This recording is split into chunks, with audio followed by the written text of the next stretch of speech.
आप सभी को सोमवती अमावस्या की हार्दिक शुभकामनाएं। भगवान शिव और माता पार्वती की कृपा सदैव हम सभी पर बनी रहे।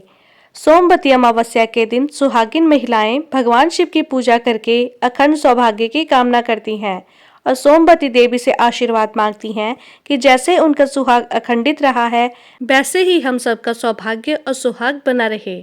सोमवती अमावस्या के दिन सुहागिन महिलाएं व्रत धारण करती हैं और पीपल की पूजा और परिक्रमा करती हैं। इसके साथ ही तुलसी की पूजा और परिक्रमा की जाती है। पीपल और तुलसी में जल अर्पित किया जाता है और धूप दीप नैवेद्य से पीपल और तुलसी की पूजा की जाती है। चावल, चंदन, सिंदूर, फूल, प्रसाद, वस्त्र, दक्षिणा, मौली और रोली, यह सभी चीजें तुलसी और पीपल में अर्पित की जाती हैं। 108 की संख्या में फल या सब्जियां या मिठाई इत्यादि कोई भी वस्तु लेकर पीपल और तुलसी को अर्पित करके और इसी के साथ 108 बार परिक्रमा की जाती है। 13 चीजें सोमवती अमावस्या के दिन ब्राह्मणों को दान भी दी जाती हैं। इसी प्रकार से विधि विधान से सोमवती अमावस्या के दिन पीपल की पूजा करने के बाद सोमवती अमावस्या की कहानी सुनी जाती है। सोमवती अमावस्या के पूजन करने से अखंड सौभाग्य की प्राप्ति होती है। संतान प्राप्ति में आ रही बाधाएं दूर होती हैं। पति पत्नी के रिश्ते मधुर होते हैं और पति पत्नी के बीच में कोई भी परेशानी हो, दाम्पत्य जीवन में कोई भी परेशानी हो, वह समाप्त होती है। इसके साथ ही सुख समृद्धि की वृद्धि होती है। सोमवती अमावस्या की कथा सुनने मात्र से ही अखंड सौभाग्य की प्राप्ति होती है और हर प्रकार की मनोकामना पूर्ण होती है। तो आइए भगवान भोलेनाथ और माता पार्वती का ध्यान करके इस पावन कथा का श्रवण करते हैं। सोमवती अमावस्या की पौराणिक कथा के अनुसार एक साहूकार के 7 बेटे और एक बेटी थी। उनके घर अक्सर एक ब्राह्मण भिक्षा लेने आया करता था। जब भी साहूकार की बेटी भिक्षा लेकर आती तो वह ब्राह्मण भिक्षा लेने से मना कर दिया करता और कहता था, तुम्हारे भाग्य में सौभाग्य नहीं, वैधव्य लिखा है। यह सुनकर साहूकार की बेटी बहुत दुखी हो जाती। कई बार ऐसे ही होता रहा। तब एक दिन साहूकार की बेटी ने अपनी माँ को सारी बात बता दी कि कैसे एक ब्राह्मण भिक्षा मांगने आता है और उससे भिक्षा लेने से मना कर देता है। साहूकार की पत्नी ने अपनी बेटी से कहा कि अगली बार जब वह भिक्षु आए तो मुझे बताना। फिर एक दिन जब वह भिक्षु द्वार पर आया, उस समय साहूकार की पत्नी दरवाजे के पीछे छुपकर सारी बातें सुनने लगी। वही हुआ जैसा हमेशा होता था। भिक्षुक ने साहूकार की बेटी से भिक्षा लेने से मना कर दिया और कहने लगा कि तुम्हारे भाग्य में सुहाग नहीं, विधवा होना लिखा है। इस बात को सुनकर साहूकार की पत्नी दरवाजे की आड़ से बाहर आकर भिक्षुक से कहने लगी कि एक तो हम भिक्षा दे रहे हैं, ऊपर से आप हमें अशुभ बातें बता रहे हैं। ब्राह्मण ने कहा, मैं जो कुछ भी कह रहा हूँ वह सच है। आपकी बेटी के भाग्य में ऐसा ही लिखा है।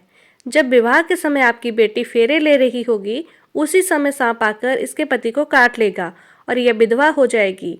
ब्राह्मण की ऐसी बातें सुनकर साहूकार की पत्नी दुखी हुई, लेकिन फिर ब्राह्मण से बोली कि अगर आपको यह पता है कि यह विधवा होगी तो आपको अवश्य ही यह भी पता होगा कि यह सुहागिन कैसे हो सकेगी। साहूकार की पत्नी से ऐसा पूछने पर ब्राह्मण ने कहा कि यहाँ से बहुत दूर पर एक गांव है जहाँ पर एक सोना नाम की धोबिन रहती है। वह हर सोमवती अमावस्या को व्रत रखती है, इससे उसका सुहाग अटल है। अगर वह आकर अपना सुहाग आपकी बेटी को दे देगी तभी इसका वैधव्य टल सकता है। ब्राह्मण की बात सुनकर साहूकार की पत्नी ने ब्राह्मण का धन्यवाद किया और वह सोना धोबिन की खोज में निकल पड़ी। एक दिन वह बड़ी तेज धूप के कारण पीपल की छाया में बैठकर आराम कर रही थी। तभी उसने देखा कि एक सांप आया और उस पीपल के पेड़ पर गरुड़ के बच्चे को खाने के लिए चढ़ने लगा। साहूकार की पत्नी ने देखकर उस सांप को मार दिया और गरुड़ के बच्चों की रक्षा की। इतनी ही देर में गरुड़ भी वहां आ गया और देखा कि आसपास खून ही खून फैला हुआ है। गरुड़ को लगा कि साहूकार की पत्नी ने ही उसके बच्चों को नुकसान पहुंचाया है, इसलिए गरुड़ ने चोंच से उस पर हमला कर दिया। लेकिन फिर साहूकार की पत्नी ने किसी तरह से उसे रोका और बताया कि उसने तो उसके बच्चों की रक्षा की है। गरुड़ ने जब इस बात को जाना तब कहने लगा कि तुमने मेरे बच्चों की रक्षा की है, इसलिए बताओ कि मैं तुम्हारी सहायता कैसे कर सकता हूँ।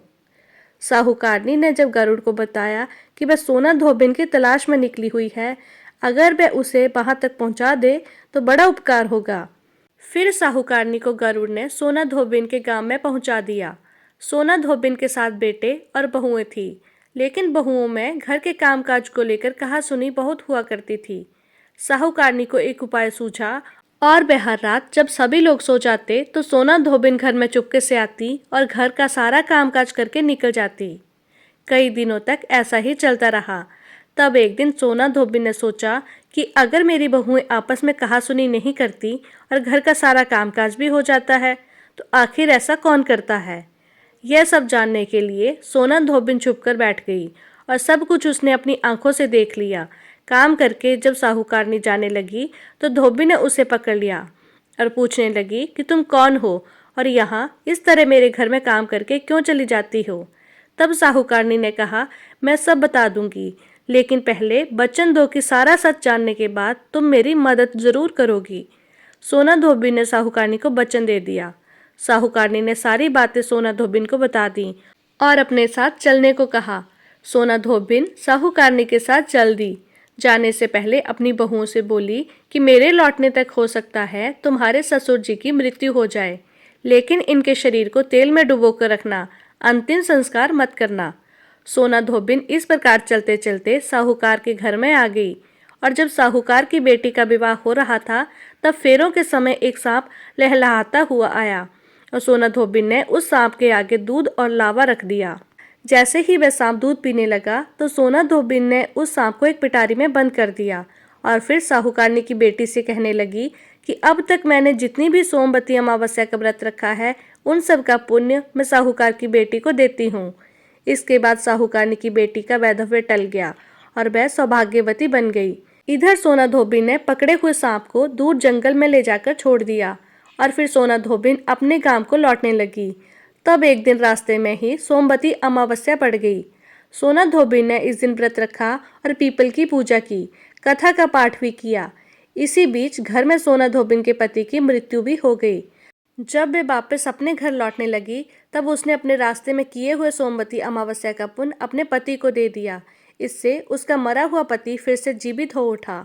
लोगों ने जब सोना धोबिन से पूछा कि तुमने अपने मरे हुए पति को जीवित कैसे कर लिया, तब उसने बताया कि उसने सोमवती अमावस्या के व्रत के प्रभाव से अपने पति को जीवित किया है। तभी से उस गांव की सभी सुहागिन महिलाएं भी अपने अपने पति की लंबी आयु की कामना से सोमवती अमावस्या का व्रत रखने लगीं। हे अमावस्या माता, जैसे आपने